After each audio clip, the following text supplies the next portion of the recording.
I did a video on atoms and neutrinos or something like crazy like that earlier, and was talked about us being the atoms and the aliens being either the neutrinos or the electrons or the nuclei or something like that, and that way they can kind of, you know, they could all like bees. Imagine a hive of bees, okay?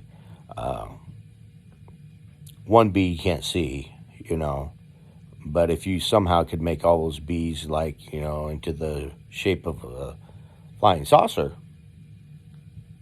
so, you know, so they come in, they're already in our reality, they're just too small to see.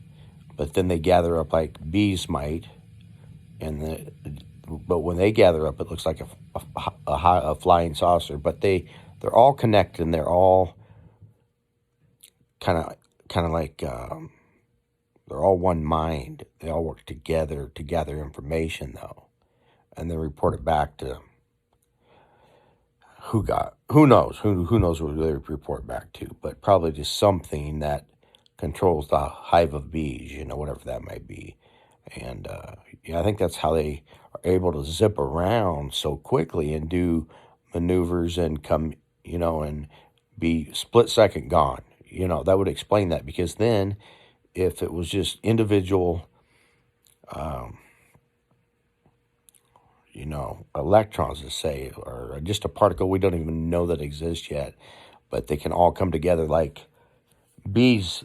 Just imagine bees coming together and making a spaceship, and then we could see it, and then all of a sudden it moves,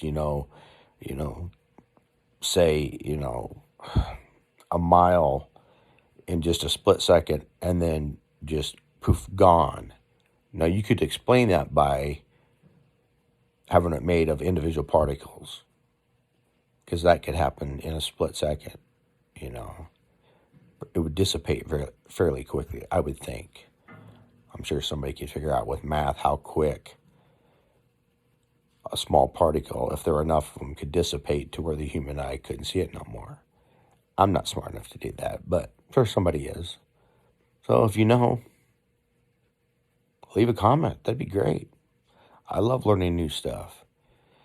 I don't have all the answers, and I don't have all the time to know all the answers. But I like to wonder about the answers, And sometimes not knowing all the answers makes you think outside the box, and you come up with sometimes even better answers. Sometimes worse, sometimes better.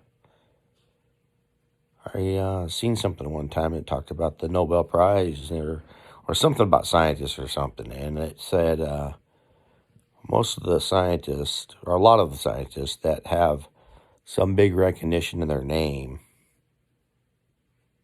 for finding something or doing something miraculous, have done so because